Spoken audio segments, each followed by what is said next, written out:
She was lying on her back on cold concrete, and she was bleeding, and she was the calmest person in the building. The wound in her left side was not mortal. She had established that in the first 3 seconds after she went down a clinical assessment, rapid and without sentiment, the kind that comes from training so deeply embedded, it no longer requires conscious thought. She had a system for these things. She had always had a system. Her left hand was pressed flat against Owen Burkett's chest. He was unconscious. 40 seconds, which meant his blood pressure had already dropped past the threshold where most men stop fighting and start dying. The tourniquet on his right leg was cinched to the third click. She had placed it with one hand while the other held the radio. She had done it without looking down. Her right hand held the handset to her ear. Tango position northeast corner of the structure, she said. Elevation approximately 12 feet. He's using the window frame as a rest. You have a clean line from your current position if you move 4 feet left. Her voice did not shake. Outside, somewhere in the dark beyond the warehouse walls, 3 men heard those words and moved without question. They moved because the voice coming through their earpieces was the steadiest sound any of them had heard in the last 7 hours. Steadier than the gunfire. Steadier than the wind coming off the ridgeline. Steadier than their own breathing. The shot came from outside. Silence followed. Then Decker hailed low and controlled, "Target down. We're clear." She closed her eyes for exactly 2 seconds. No more. Then she opened them and went back to work on Burkett's chest and counted his breaths and did not think about the concrete beneath her or the blood soaking through her left side or the 7 hours that had brought her to this floor. 7 hours earlier, she had walked into a room full of men who looked at her and laughed.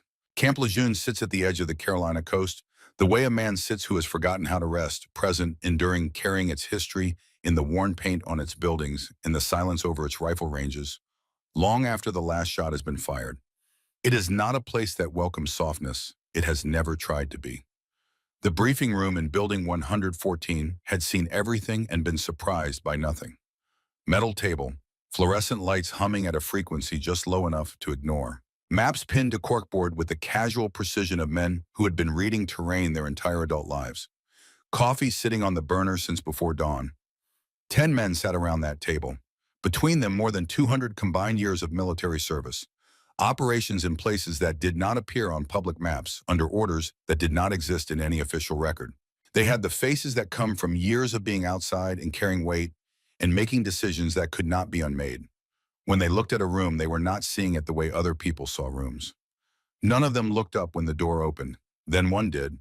Then all of them did. She was 5 feet 4 inches tall, 118 pounds. She wore a standard-issue Navy medical uniform that was slightly too large in the shoulders, and she carried a single bag that she set down beside the chair at the far end of the table with the quiet efficiency of someone performing a task they had performed 10,000 times. Her hair was dark and pulled back without ceremony. Her eyes moved around the room once, not nervously, not defiantly, in the way a person looks at a new space when they are trying to understand its geometry. She was 26 years old. The silence in the room changed. It filled. Brick Kowalski, Staff Sergeant, 12 years. Ranger hands like load-bearing equipment leaned 3 inches toward the man beside him without saying a word. The look on his face said everything that needed saying. At the head of the table, Colonel Branch Holloway did not look up from the map in front of him. He was 57 years old and carried himself with the frame of a man who had spent those 57 years making the world accommodate him rather than the other way around. 24 years in Delta Force, Desert Storm, 3 tours in Iraq, 2 in Afghanistan. He had the stillness that comes not from calm, but from absolute economy. Every movement intentional, every word chosen, every second of attention allocated with the precision of a man who understood that attention is a finite resource and waste is a form of failure. He let her settle into her chair. He let the silence extend 6 seconds past where it needed to be. Then, without raising his eyes from the map, who sent the intern? The room did not laugh loudly. These were professionals. But something moved through it, a collective release, a small exhale of the tension that had gathered when she walked through the door. Kowalski looked at the tabletop. A man near the back produced a sound that could have been a cough. Sarah Novak said nothing. She sat with her hands folded on the table in front of her and looked at the topographical spread on the wall. The Blue Ridge Range, the red pin near the Shenandoah Valley, the grease pencil notation she had been reading for 30 seconds. She looked at it the way a person looks at something they are memorizing. Holloway pushed back from the table and walked to the corner of the room where his phone sat beside a cold cup of coffee. He dialed a number from memory. 3 rings. She was specifically requested. The voice on the other end was flat and final. Don't ask why. Holloway looked at the phone a moment after the line went dead. Then he set it back on the shelf. He was a soldier. He had followed orders he disagreed with before, and he had learned at considerable cost the difference between orders worth fighting and orders worth enduring. He turned back to the room. His eyes found Sarah Novak at the far end of the table. She was still looking at the map. Task Force Raven, he said, and picked up his briefing notes. Let's begin. The mission had a name and a clock. The name was Raymond Voss. The clock said 72 hours. Voss had spent 19 years as a case officer for the CIA's Special Activities Division, the part of the agency that existed to do what the agency could not officially do. 52 years old, extraordinarily careful, possessed of the particular patience that comes from spending a career in environments where impatience ends careers in the most literal sense. 3 weeks ago on a Tuesday morning, he had left his apartment in Alexandria, Virginia, abandoning a half-finished cup of coffee and a phone with the battery removed, and he had taken something with him. A file. Physical, not digital, assembled over years with the kind of patience that generated either deep admiration or deep fear in the people who encountered it. The Defense Intelligence Agency had been brought in quietly. Task Force Raven was the result, 10 operators. One objective, 72 hours before Voss was scheduled to complete a transfer to an unknown party at an unknown location somewhere in the Blue Ridge Range. Holloway laid it out in 11 minutes. Then he looked around the table. Questions came about the file, about Voss's known associates, about terrain and communication protocols, and the rules of engagement for a former American intelligence officer operating on American soil. Nobody asked about Sarah Novak. Not directly. But when Holloway assigned roles Novak Forward Medical, the pause that followed was not nothing. Kowalski's jaw moved slightly. A man named Garrett cleared his throat. Sarah wrote her assignment in the small notebook she had brought and said, "Yes, sir." 2 words. She offered nothing more. The first test came 40 minutes later. Holloway appeared in the equipment room while Sarah was conducting inventory and said without preamble that he needed a forward treatment station established in the adjoining bay. Full setup, ready for mass casualty intake. 18 minutes, he said, then he left. The adjoining bay was 40 feet of bare concrete with 3 folding tables stacked against one wall and a drain in the center of the floor that smelled of motor oil and old water. Sarah looked at it for 4 seconds. Then she began. She moved without wasted motion. The tables arranged themselves into the configuration she had memorized from a field manual she had first read at 15 and reviewed every year since intake treatment. Stabilization, the layout designed for a single operator working without support. The kit opened and sorted itself onto clean surfaces in logical sequence. Triage tags fanned in a row. 3 CAT tourniquet units sat at the front of the primary table left side where the hand finds them without looking. She finished in 14 minutes. Holloway came back and walked the length of the station without speaking. He checked the tourniquet placement, the IV set up the airway management tray. He found nothing out of place. His expression did not change. A checklist, he said finally, is not a firefight. He walked out. What he did not see as he left was the particular stillness with which Sarah watched the door close. Not anger, not defeat. The patient steadiness of someone who has heard this sentence before in different rooms from different people and has learned that the only answer worth giving is the one that requires no words. Kowalski found his moment that afternoon. The team was running gear checks in the main bay, and the table near the door held equipment staged for the mission. Among it, a Barrett M82A1, its bulk occupying more table space than anything else in the room, the rifle in its case with the quiet authority of something that expected to be taken seriously. Kowalski lifted it out to verify the scope mount and set it down, and as he turned to reach for the bolt, the weapon slid 2 inches toward the edge near Sarah's clipboard. Her right hand came up and stopped it. That was ordinary. What followed was not. It lasted less than a second, the fraction of time that exists below conscious thought in the part of the nervous system that has been trained until training becomes reflex, and reflex becomes something indistinguishable from instinct. Her thumb moved. 2 inches, no more. It found the curve of the pistol grip and settled against the trigger guard in the exact position of someone who had been holding this weapon or one very much like it for a very long time. Then her hand lifted away and she went back to the clipboard. Kowalski had not been watching. Decker Hale had. Hale was 49 years old, 15 of them spent in Navy SEAL support operations. He had a way of watching things that looked like not watching a visible absence of attention that was in fact its precise opposite. He was sitting 6 feet away, appearing to inspect a radio. He had been appearing to inspect it for some time. He reached for the small notepad in his breast pocket. He wrote one word. He folded the paper in half and set it flat on the table beside him. Then he went back to the radio and his face did not change at all. The moment that mattered came at 1640 hours, a full medical evaluation standard protocol before field operations. The team's designated corpsman Garrett was running through the checklist quickly: blood pressure, pulse oxygen, saturation, injury disclosures. He reached Burkett, took his readings, normal across the board, moved on. Sarah had been standing near the door waiting her turn, watching Burkett for the last 2 hours in the way she watched everything without appearing to. A slight asymmetry in how he held his left shoulder, a shallow quality to his breathing, intermittent, most visible when he stood still. The wince once barely visible when Kowalski clapped him on the back. Garrett handed Burkett his paperwork and called the next name. Sarah stepped forward. "Burkett, when did the vehicle impact happen?" Burkett looked at her. "3 days ago, I was cleared." "I know, take a deep breath for me." She listened. What she heard, what Garrett had not listened long enough to hear, or had not known precisely what to listen for, was the faint, wet asymmetry of a lung, not fully inflating on the left side. Subtle now. In 12 hours under exertion, under altitude, under stress, it would announce itself in a way that could not be managed with a clipboard and a checklist. "Tension pneumothorax," she said. "Early stage left side." She was already moving. "I need him lying down." What followed took 4 minutes.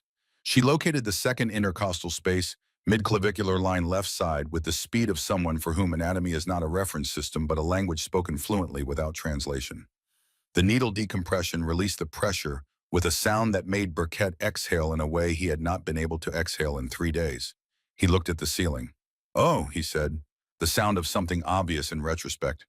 Garrett had not moved. He was watching her hands, not the procedure, the hands. The angles, the certainty in them, the absence of hesitation that is not the same thing as confidence and is not the same thing as experience, but is the product of both operating together over a very long time. "Where did you learn that?" he asked. "Field manual," Sarah said. She was already repacking the kit. Garrett looked at her for a long moment. 11 years as a Navy corpsman. He knew what field manual technique looked like, and he knew what he had just seen, and he knew those two things were not the same. The sleeve happened as she reached across Burkett to secure the IV line. 3 inches. 4. Far enough. The scar began at the outer edge of her left shoulder and ran down the length of the upper arm, in the line that shrapnel makes, not straight, but deliberate in its length and depth and texture. The kind of tissue that results from a wound closed under conditions that do not permit the luxury of a proper surgical environment. Cleaned in the field, sutured in the field. Healed imperfectly because imperfect healing was the only kind available. It was not a small scar. It was not the kind of scar that comes from a car accident.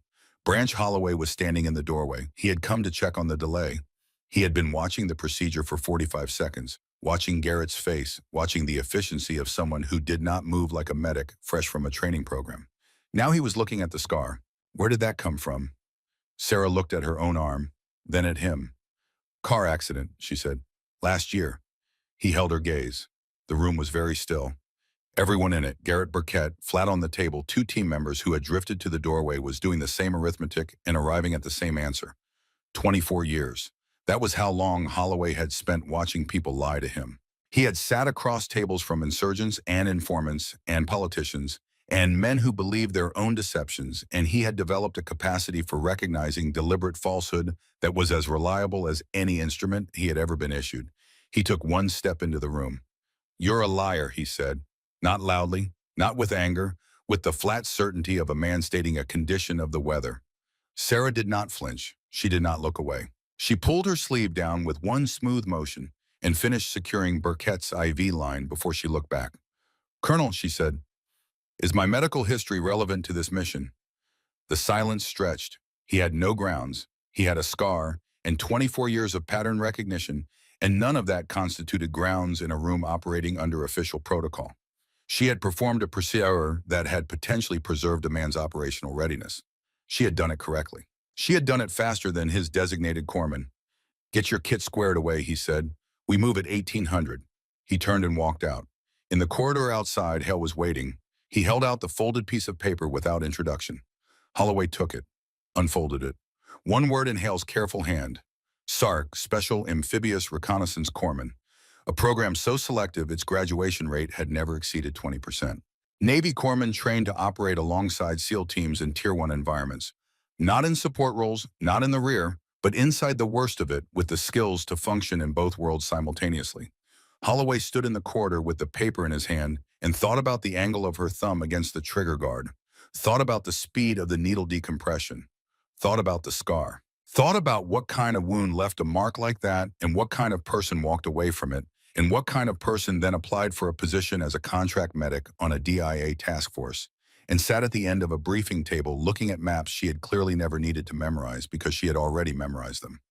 He folded the paper, put it in his pocket.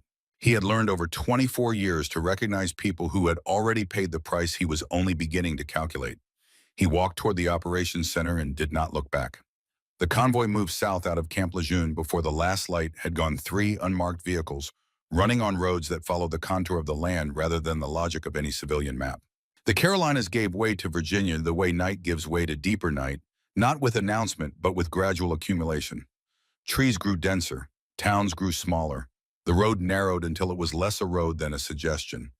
Sarah rode in the second vehicle rear passenger seat, Kit between her feet, hands folded, eyes tracking the darkness outside the window, in the way of someone reading it for information rather than looking at it. Elevation changes, sight lines. Where the tree line broke an exposed ridgeline against the sky, where it closed dense with the kind of cover that means different things depending on which side of it you occupy. Kowalski sat in front and did not speak to her. This was not unusual. Kowalski rarely spoke in vehicles unless they were taking fire. But the quality of his silence in her direction had a deliberateness to it, a man working through something unresolved. She had felt his eyes in the rearview mirror twice in the last hour. Both times she had been looking out the window and given him nothing to work with. The drive took 4 hours. They staged at a gravel lot outside a decommissioned rail depot 7 miles east of Roanoke under cover of a tree line scouted by satellite 48 hours earlier. Cold, clear night, stars dense and indifferent and very old. The team moved without flashlights. The source was supposed to be inside a former agency analyst named Hardin, who had operated alongside Voss for 6 years before reassignment and had 3 days earlier made contact with the DIA intermediary to offer location intelligence in exchange for a conversation that would not be recorded and would not officially occur. They approached in standard stack formation. Holloway at the lead. The team distributing along the approach with the fluid choreography of people who have rehearsed until rehearsal and action become the same thing. Sarah moved at the rear of the formation, Kit on her back, breathing even. She had 20 feet left to the door when the first shot came from above. It hit the gravel 6 inches from Holloway's boot. The second hit the corrugated wall and sent rust and paint fragment into the air. By the third shot, the team had already moved not in chaos, but in the disciplined dispersal of men who have spent years practicing for this exact sequence. Cover materialized from the environment with practiced speed. A concrete barrier, a rusted equipment housing, the angle of the building itself. Holloway's voice came through the earpiece flat and immediate. Shooter, northeast, roof or upper window. Kowalski, Garrett, suppress and identify. Hail far flank, everyone else hold. Sarah pressed herself behind the equipment housing, back to metal Kit between her knees. She looked northeast. A secondary structure 40 feet from the main depot, a loading platform with a corrugated steel awning partially collapsed on one side, creating an elevated position with a clean line to every approach. She could see the shape of a barrel extending past the awning's edge. She measured the distance the way she had measured distances since childhood, the way her father had taught her, the way that becomes part of how the eye processes the world and cannot be untaught. 860 meters, maybe 870. Garrett's voice through the earpiece controlled urgent, I'm hit, right arm, I can't hold the rifle. Barrett is down, I dropped it on the approach. The Barrett M82A1 lay in the open ground between the equipment housing and the depot wall. 30 pounds of precision instrument .50 caliber in 40 feet of exposed ground beneath a shooter who had established position before they arrived and had all the patience of someone who had chosen his moment with care. Holloway, is anyone certified on the M82 silence, not the absence of answers? The silence of men calculating whether their answer was yes in the specific context of this distance, this darkness, this valley wind, already working on trajectories in ways that required time to quantify properly. Kowalski, I've qualified, but not at this range under these negative, Holloway said. Hold position. The shooter adjusted. A new round came in and hit 6 inches closer to Hale's position. Hale moved. The geometry contracted. Sarah looked at the Barrett on the ground. She looked at the distance. She was moving before she finished the thought low and fast across the exposed ground in the way she had moved in every environment where moving low and fast had mattered, which was more than anyone on this team knew about. She reached the Barrett in 4 seconds. She was already going to ground as her hands found it belly flat on gravel, the weapon coming into position with the unhurried speed of muscle memory that does not rush because it does not need to. Absolutely not, Kowalski said through the earpiece. She pulled the bipod legs down with 2 fingers, found the scope. The elevated position resolved in the glass with the clarity of cold air and a clear night. She found the barrel, found the shooter behind it, the outline of a man in a position that told her everything about his training and his confidence and his intention. 860 meters. She read the wind. The valley ran northwest to southeast air, moving through it from the west at approximately 9 miles per hour. She read this from the dry grass at the edge of the gravel lot, bending at a consistent angle without significant variation. Valley wind channeled and relatively predictable, but building for the last 30 minutes, still finding its steady state, still carrying a variance she needed to account for. She adjusted the scope. She breathed. In through the nose, slow and deliberate, the kind of breath that asks the body to settle rather than commanding it because the body responds better to asking. Her father's voice unchanged by years. You don't rush the shot. You prepare the conditions and you wait for the moment. The moment is always there. You are the only variable. She was ready. She squeezed. The recoil of a Barrett M82A1 is not a recoil in the ordinary sense. It is a physical event that moves through the body with the authority of something that does not ask permission. 30 pounds of rifle chambered in .50 BMG. It has broken bones. It has ended careers. For a person not prepared, not physically arranged to receive it, it negotiates nothing. Sarah absorbed it because she had arranged herself to receive it. Not resisting the force, but distributing it across a frame that had been prepared through years of exactly this, the physics understood and accommodated long before the trigger broke. The shot landed 6 inches left of center. She noted the data without frustration, valley wind carrying a cross current. She had underweighted the kind that appears when secondary drainage cuts through primary flow. She recalculated in 3 seconds, cycled the bolt reacquired. 4 seconds of stillness. The second shot broke 860 meters downrange. The shooter on the platform did not move again. The silence that followed lasted 2 full seconds before Holloway's voice came through the voice of a man performing the act of maintaining composure while his operational framework was being reorganized beneath him. Hale, confirm. Target down, no movement. A pause. Then, Novak, sit rep. Position secure, she said. I'm fine. She was already getting up, pulling the bipod legs back, lifting the Barrett and carrying it to Garrett's position. She set it down and checked his arm through and through in the outer forearm, no arterial involvement, significant but manageable, and began working before he could tell her he was fine, because fine was not a medical assessment. Clean through, she said. You'll keep the arm. Garrett looked at her. He looked at the rifle she had set beside him. He looked at her hands, which were already moving through the sequence of cleaning and packing the wound with the same efficiency he had watched in the medical bay that afternoon, and he said nothing because there was nothing to say that the situation had not already said more clearly. Kowalski was standing 10 feet away. He had been standing there since she got up off the ground. He had a rifle in his hands, and he was looking at her with an expression that had no simple name, not disbelief, not respect, not the discomfort of a man who has been wrong in a way that is hard to absorb gracefully, some combination of all three still resolving. He said nothing. Hale came back from the far flank and stopped beside Sarah. He waited until she finished with Garrett and stood. Then he crouched to her level and spoke quietly enough that only she could hear. "Sark pipeline," he said. "In 15 years, I met 2 people who completed it. One went in with a SEAL team in Afghanistan in 2019 and didn't come back." A pause. The other had her file pulled in November of that year. Completely. Every record. Like she'd never been there. Sarah was looking at the ground 6 feet in front of her. She did not look at him. He waited. "I've been watching your hands since this morning," he said. "The way you held the scope mount during gear check. The way you prepped Burkett. The way you moved across that ground just now." He paused again. "That's not a medic who learned to shoot. That's a shooter who learned to heal." The silence between them had weight. She did not confirm. She did not deny. She kept her eyes on the middle distance, and her hands still, and her breathing even. And after a moment, Hale nodded once, nodded her almost to himself, and stood and walked away. Both of them understood what the silence meant. Neither said so. Holloway had been watching from 30 feet away. He had watched Hale crouch beside her and watched the conversation and watched Hale stand and walk away, and he had watched Sarah's face throughout the same composed neutrality he had been trying to read since the briefing room.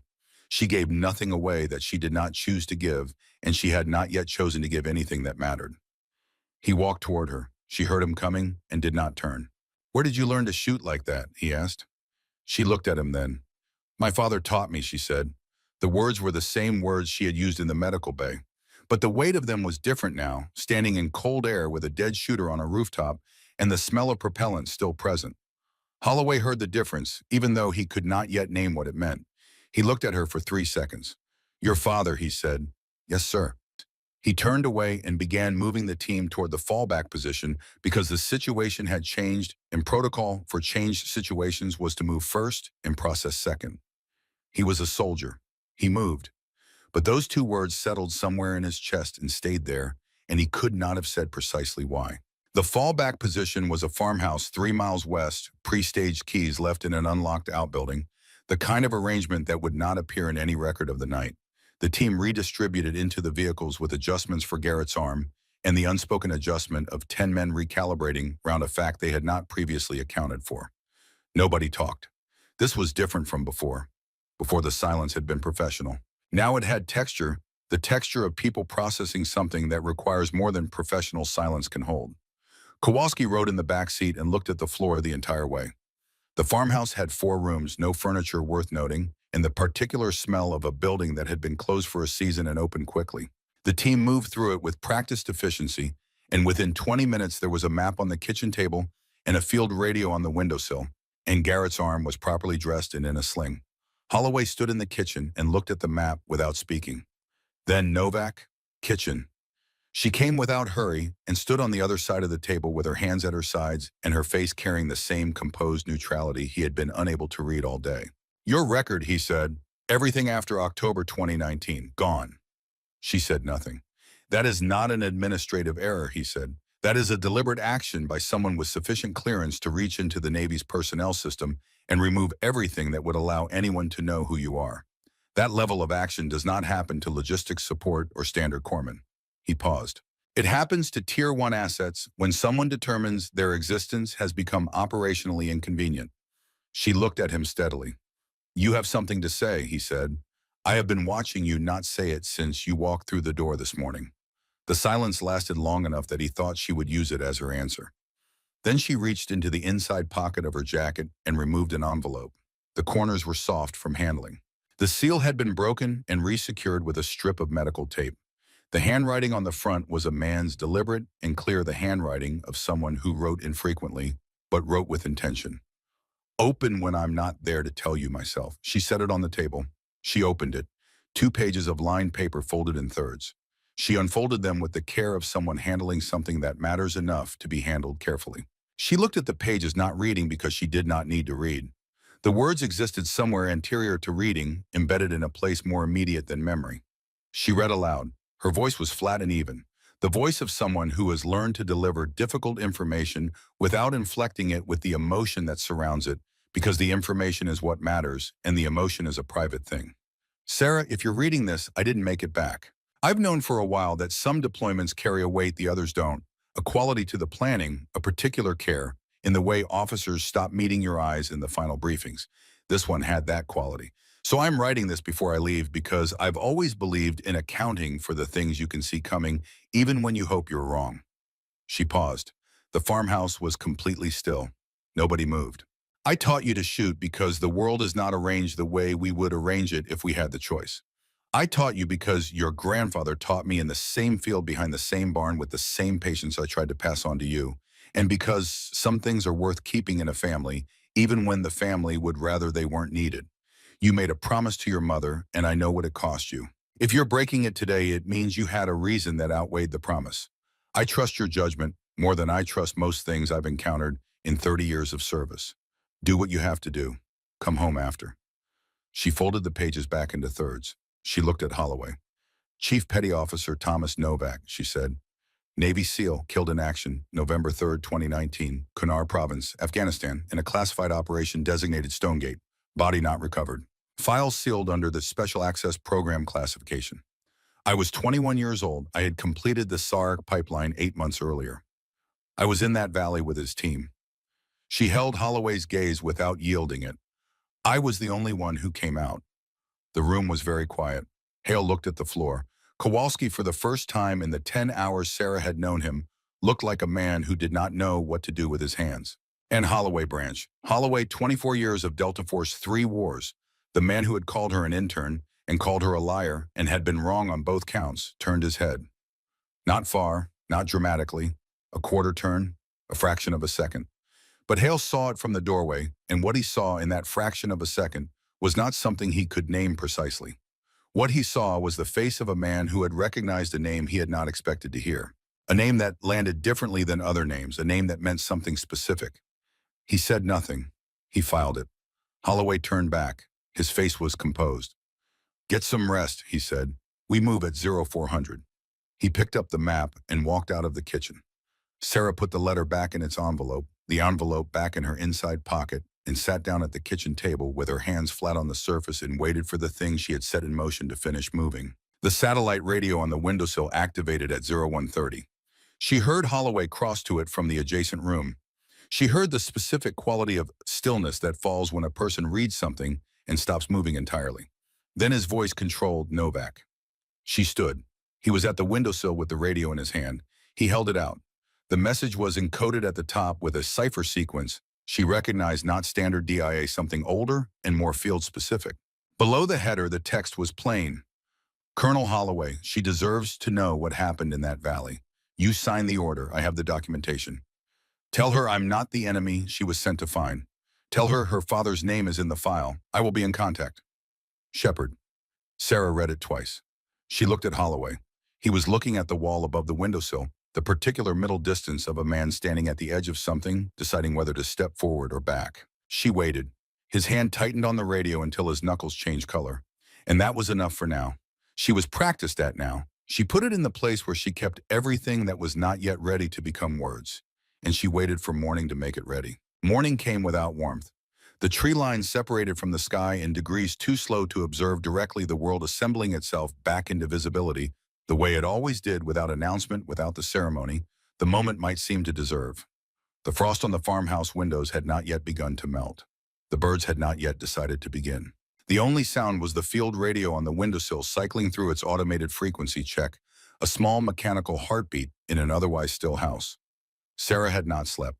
She had sat at the kitchen table and run the calculations she had been running for 4 years, the one that began in a valley in Kunar Province at 200 on a November morning, and had not stopped since, accumulating variables, adjusting for new information, arriving each time at a conclusion she could not yet act on.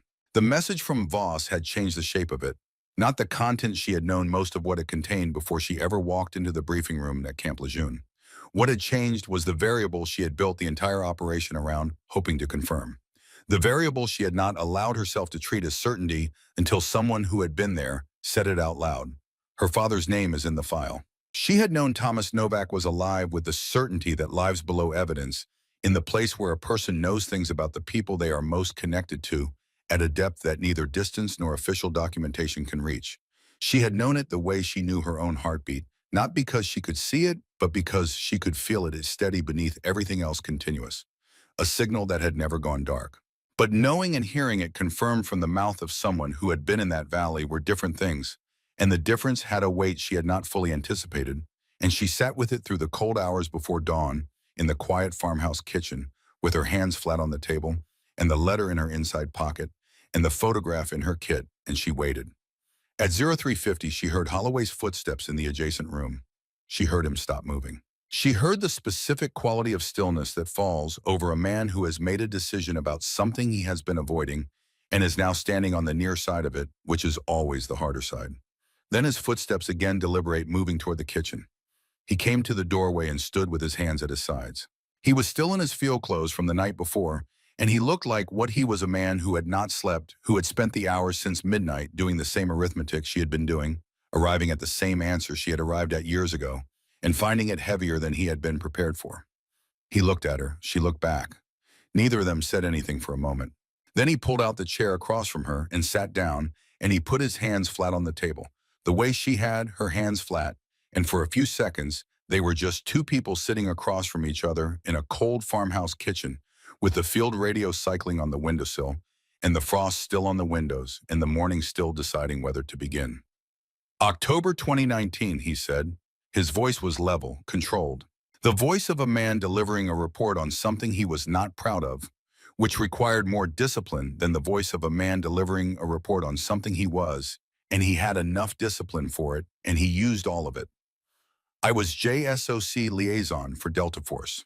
My commanding officer passed me a memorandum requesting a signature on what was described as a standard non-acknowledgement protocol. Tier 1 team inside a special access program. The language was what I had seen before in similar documents. If the operation is compromised, it is not acknowledged. Extraction is not authorized. Personnel records are managed accordingly. He paused.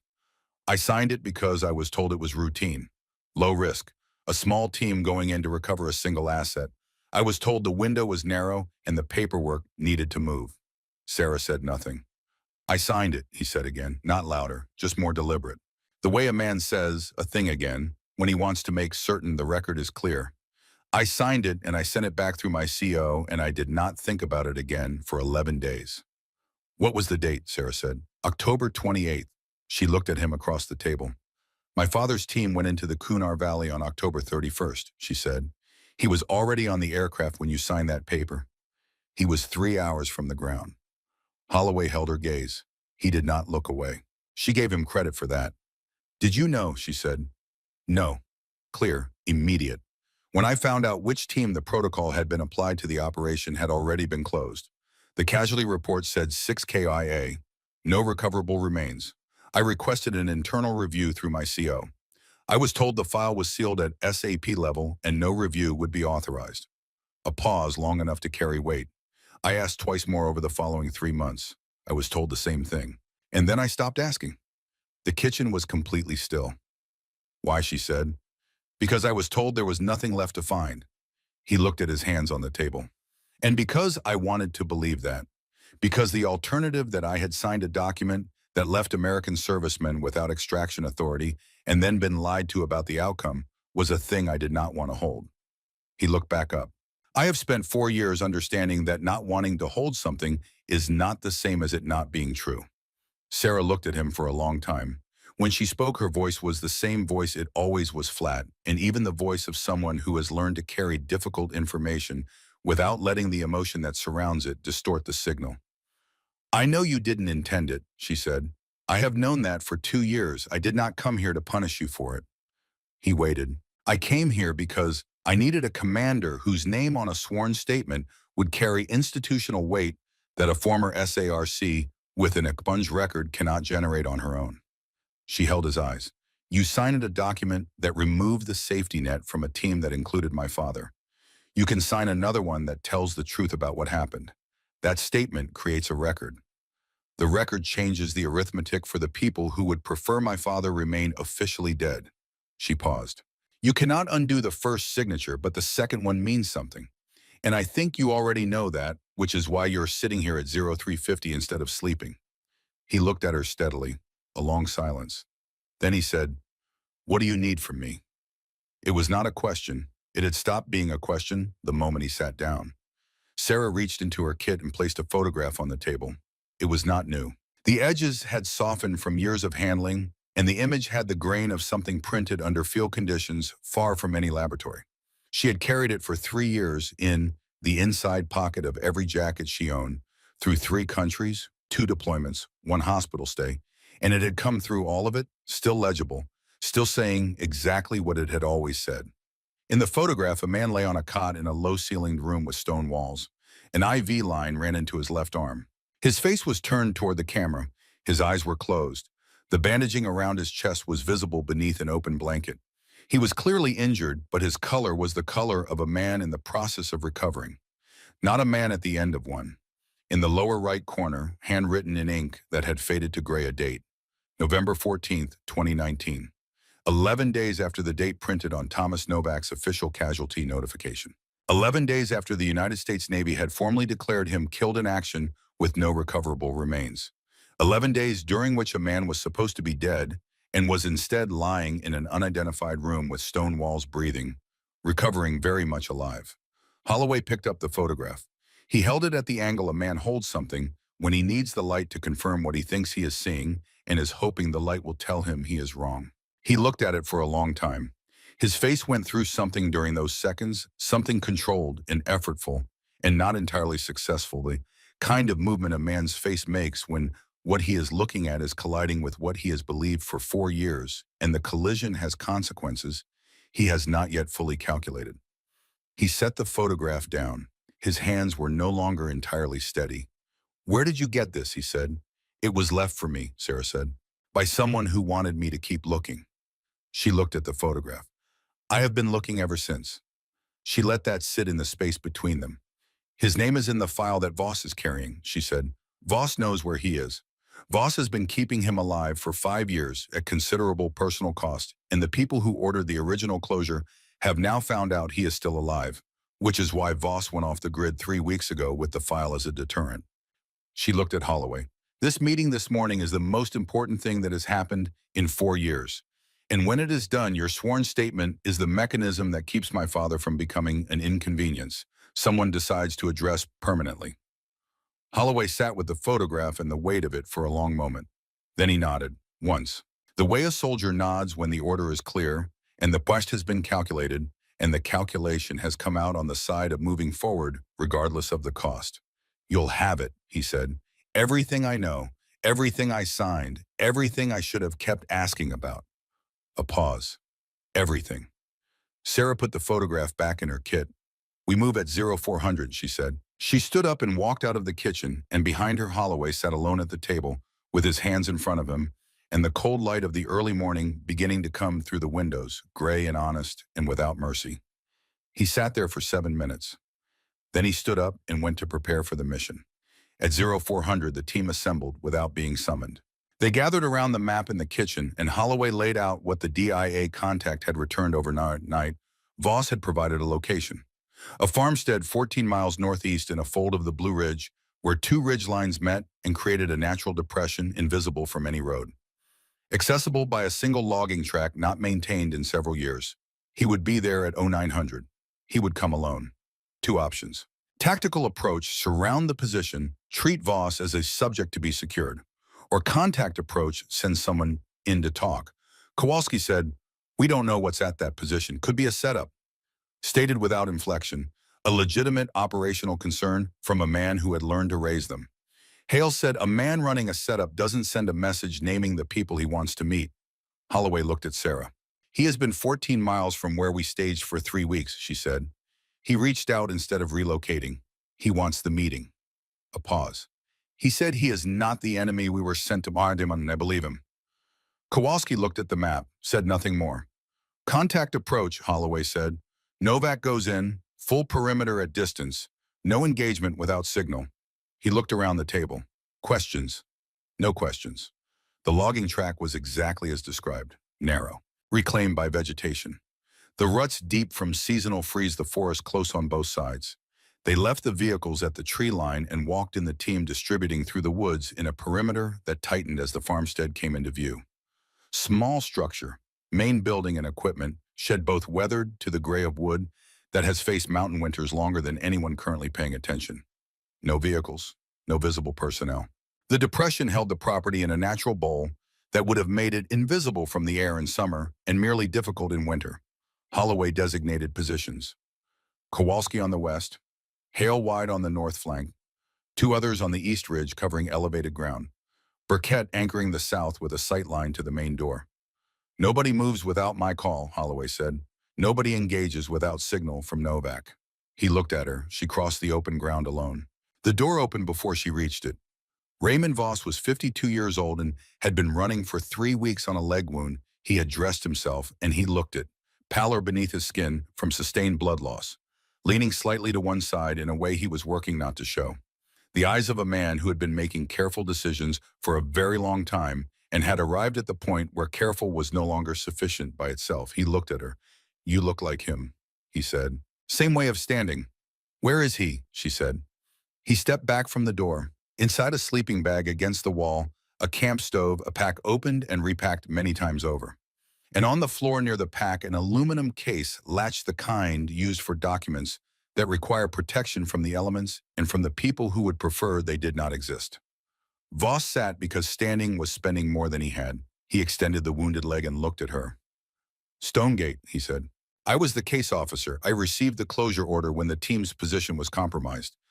You know what closure means in that context. Tell me the rest, she said. He told her. Your father and one other member of the team were alive when I reached the valley.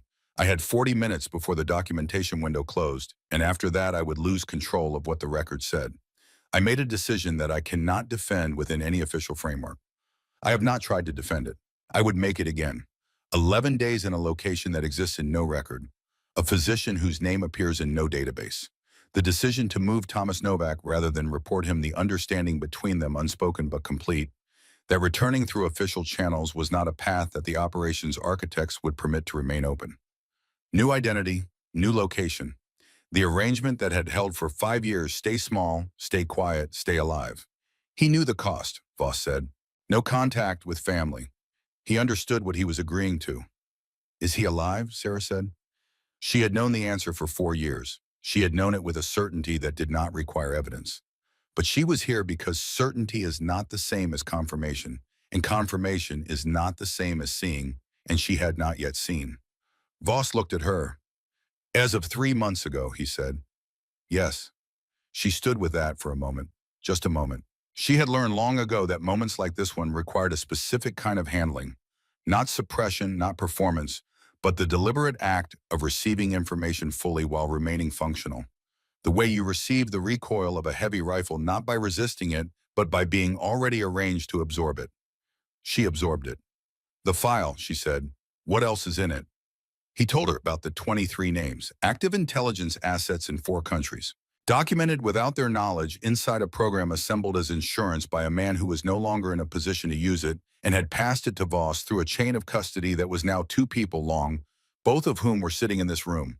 23 people whose lives depended on the file going nowhere near its intended buyer. I took it to protect one man, Voss said. I did not understand what else was inside until it was too late to put it back. I have been carrying both the file and that failure for 3 weeks. You should have gone to the agency, she said. The agency is the organization that wants me dead. She looked at the aluminum case. Then she looked at his leg. I am going to look at that wound, she said. He blinked. We are in the middle of... I can do 2 things at once, she said. She was already opening her kit. Tell me about the transfer, time and location. He told her while she cut away the improvised dressing and assessed what 3 weeks of inadequate care had produced. Surface closure over an infection that needed drainage, the predictable result of a field-dressed wound left in cold conditions without follow-up.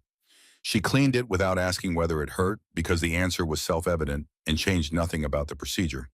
The transfer was scheduled 48 hours from now, he said. A cutout acting as intermediary. The file reaches the cutout. The cutout reaches a foreign intelligence service that has been trying to rebuild its human intelligence networks for nearly a decade. 23 names would give them a decade of shortcuts. He paused.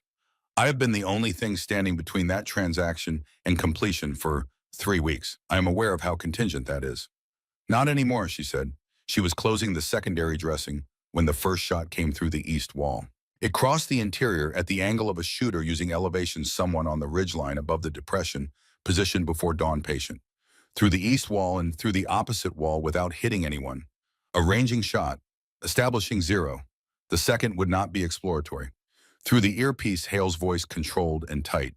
Contact, northeast ridgeline, single shooter with full elevation advantage. He has the entire depression. Then Kowalski, can't get an angle from the west. He's too high. She was already moving to the east wall. She pressed flat beside the hole the first round had made and looked through it.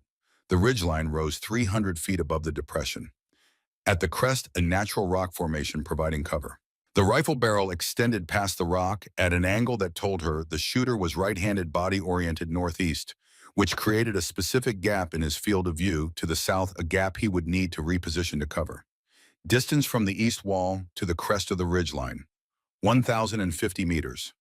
The shoulder wound from Roanoke communicated itself clearly under the movement, a specific burn from joint to mid-arm. She registered it, assessed it in the way she assessed all incoming information, and set it aside.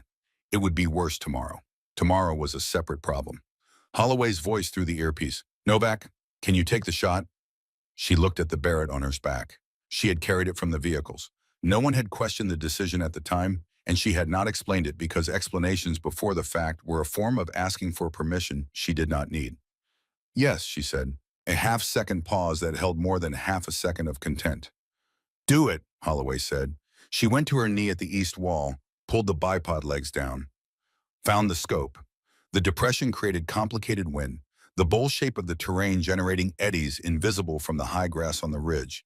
The first and most common mistake in terrain like this being to read the elevated wind and apply it to the low position. She watched the dry grass at the base of the wall. She watched the smoke from the camp stove drifting through the hole beside her. She built a real picture of the air between her and the crest, not the obvious picture that the easy information suggested. Through the earpiece, he's repositioning, moving to close his gap. Burkett's flank will be exposed in seconds.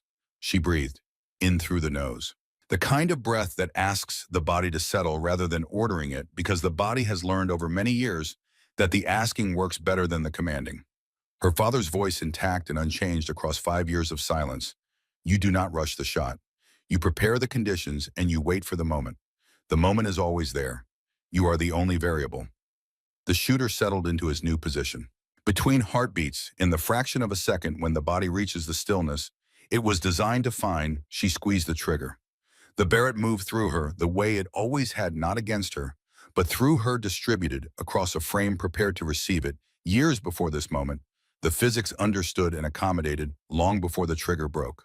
1,050 meters. The shooter on the ridgeline did not move again. Hail from the north flank, target down. Ridgeline clear. Kowalski. East flank secure. 2 additional contacts neutralized. Then Holloway. A pause before he spoke that was brief but not empty. Novak, status. All clear inside, she said. Voss needs a surgical team within 6 hours. Leg wound with secondary infection. She looked at the aluminum case on the floor where it had been sitting since she walked in. The package is intact.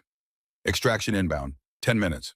She sat down on the floor beside Voss and put 2 fingers on his wrist and counted his pulse and watched his color and said nothing for a moment.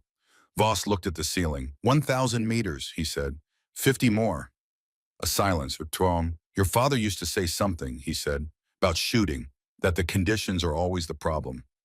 The shooter is just the solution. She kept her fingers on his wrist and counted and did not answer.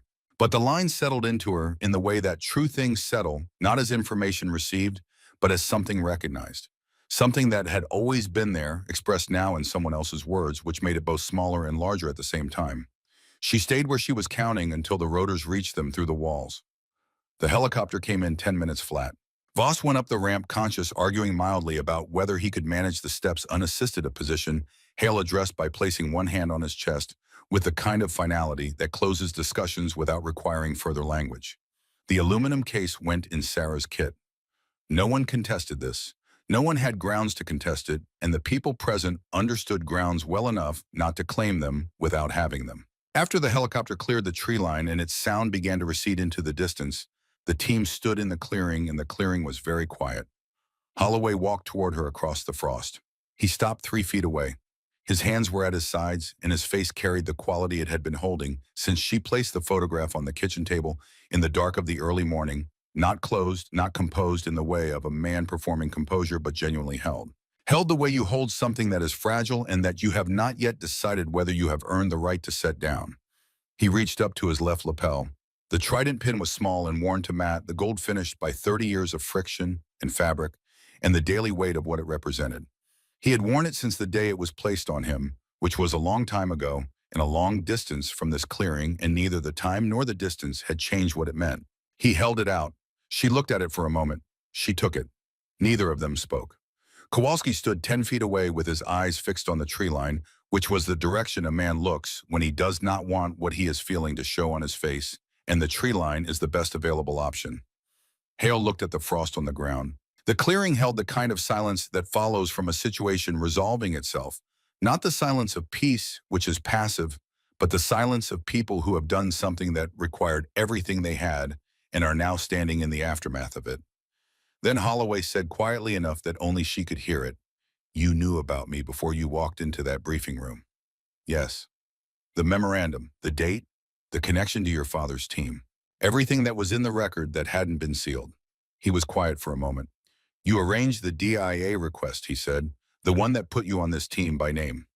"I needed a team with sufficient clearance to operate near Voss without triggering agency protocols," she said. "And I needed a commander whose sworn statement would carry institutional weight that a former SARC with an expunged record could not provide alone.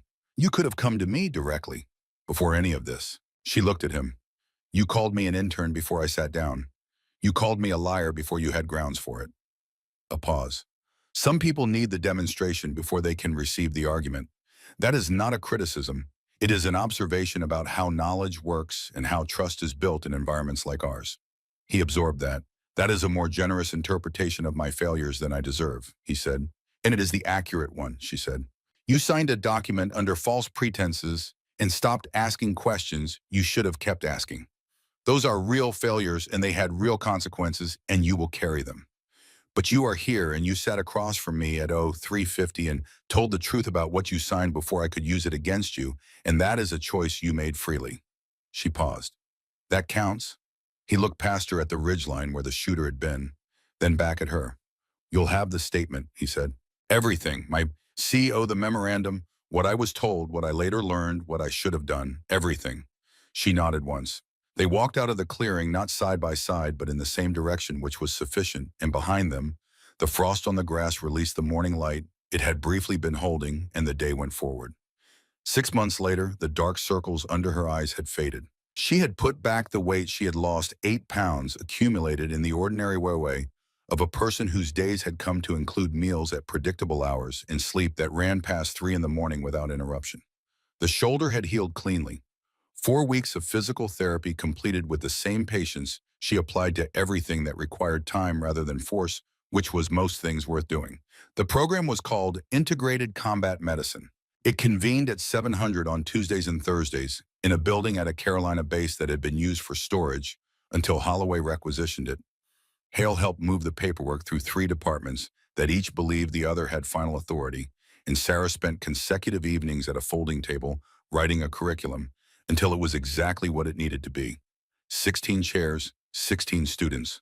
A phrase at the top of the first page that she had not invented, but had recognized as true the moment she heard it, because Burkett had said it in a clearing while waiting for a helicopter. His hand pressed over a tourniquet that was holding his color, improving by degrees, watching the woman who had placed it stand up and do something else entirely. Drag them out alive. The phrase had moved through the base and then to adjacent installations, and then into a formal conversation with the VA's training division that had produced a proposal to expand the curriculum to installations in 3 additional states. She attended the planning meetings and answered questions directly and declined to be photographed for the internal newsletter someone suggested, and the program continued and grew without requiring her to be the face of it, which was precisely how she preferred it. Burkett was in the first cohort. He arrived on the first Tuesday with everything healed arm-leg, and whatever it is that heals more slowly than the body and without a clear timeline.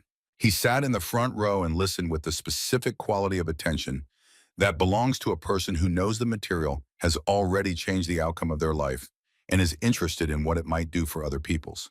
He did not tell the other students what he had seen in the Blue Ridge. He did not need to. The way he paid attention said it plainly enough.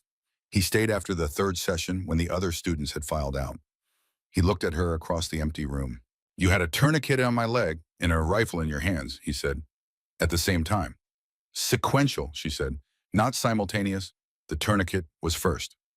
"I know what you told me. I'm telling you what it looked like from where I was lying." She gathered her notes from the table and did not answer. But she did not contradict him either, and Burkett understood the distinction and accepted it as the confirmation it was.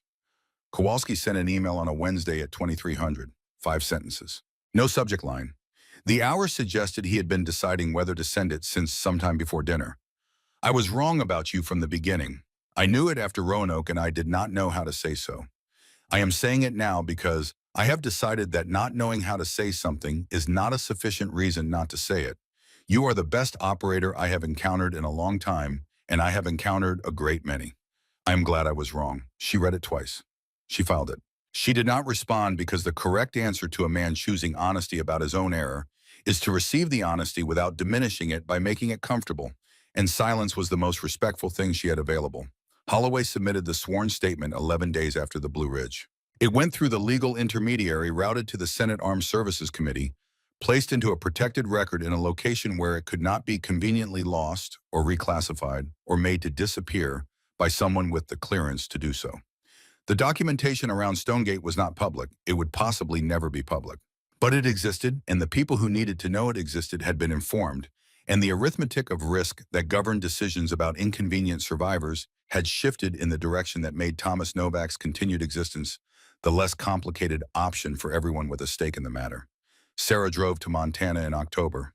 3 days. She did not fly because the drive was something she required the accumulation of miles, the way the country opened past the Missouri River, and did not close again until the mountains began the quality of space that cannot be compressed into the duration of a flight without losing something that matters.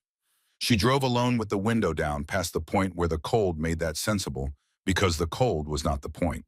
The house was small and solid in the way of a structure built by someone who had decided to stop moving and start remaining.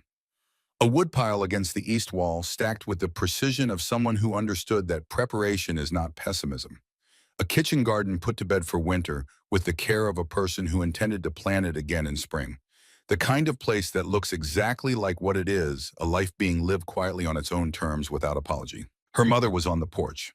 They had spoken 2 months before 3 hours covering the 4 years between them, with the imperfect, genuine effort of two people who loved each other and had been carrying grief separately and were ready now to try carrying it together. Her mother had cried and then stopped and said what she needed to say, and Sarah had listened without interrupting, and at the end her mother had said, "Bring him home." As if home were something you could make anywhere, which Sarah had come to believe was true. As if home were less a place than a decision made by the people who choose to occupy the same space and mean it. She got out of the truck. The door of the house opened. Thomas Novak was 56 years old. His hair had gone entirely gray in 5 years, the way hair goes when a man has been carrying the weight of sustained absence and the daily discipline of remaining invisible in a world that has officially declared him gone. He stood in the doorway with his hand on the frame and looked at her the way a man looks at something he has been holding in his mind for a very long time, as an image, a fixed point, a version of a person preserved in the last moment. He saw her and is now confronted with the reality, which is both more and less than the image, and neither more nor less than enough. She walked toward him across the frozen ground. There were no words that needed to happen first. There is a silence between people separated by years and by circumstances that were not chosen, who are now standing in the same physical space for the first time for reasons that required considerable cost from everyone involved. It is the fullest silence there is, more articulate than anything language can carry. It requires nothing from either person except the willingness to stand in it, without rushing toward the other side, without filling it with sound before it has finished saying what it needs to say. They stood in it. Her mother had stopped pretending to look elsewhere. She was watching directly with the expression of a person witnessing something that is costing her something precious, and that she would not trade for the return of that cost. Not for anything. After a long time, Thomas Novak put one hand on the side of his daughter's face. He said nothing. She said nothing. Above them, the Montana sky was the pale, enormous, honest color of a sky that has decided not to pretend about winter, vast and cold and clear, and carrying more stars than any sky near a city ever showed. In the distance, the mountains held their positions, as mountains always hold everything, without comment, without adjustment for the smallness of what was happening at their feet, which was as all things that truly matter tend to be very small and very large at the same time. 3 weeks later, on a Tuesday at 06:55, her phone activated on the table beside her coffee. Holloway, new briefing. Oh, 800 Thursday. When you're ready. She set the phone down. She looked out the window at the Carolina morning assembling itself with the patience of mornings that have no reason to hurry. The frost on the grass, the tree line at the edge of the base catching the first light at an angle that would shift in 20 minutes and be different tomorrow, and different every day as the season turned toward longer days. The ordinary, irreplaceable fact of a morning beginning, and the people in it still present to receive it. She thought about her father in the Montana house, learning the rhythms of a life that was no longer required to be invisible. She thought about Burkett in the front row with his careful attention. She thought about Kowalski's email sent at 2300 by a man who had decided that not knowing how to say something was not sufficient reason not to say it. She thought about Holloway in the kitchen at 0350, his hands flat on the table saying, "I signed it twice so that the record would be clear." She picked up the phone, typed 2 words, "I'm ready." She set the phone down and picked up her coffee and looked out at the morning, and the morning looked back with the same steady patience it had always had, asking nothing, offering everything the way mornings do for the people still present to receive them. Outside, the frost on the grass held the light for exactly as long as it was able. Then the sun moved on, and the day went forward into whatever it was going to be.